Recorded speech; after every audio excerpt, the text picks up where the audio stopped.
পরিবেশন করেছি।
হ্যালো, শিল্পী মিস গুনগুনের গানে খুশি হয়ে নারায়ণ বর্মন শিল্পীকে 50টি টাকা দিয়ে আশীর্বাদ করেছে।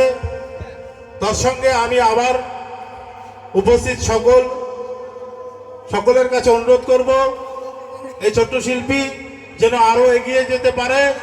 আপনারা সবাই দুহাত ভরে আশীর্বাদ করবেন শিল্পীকে।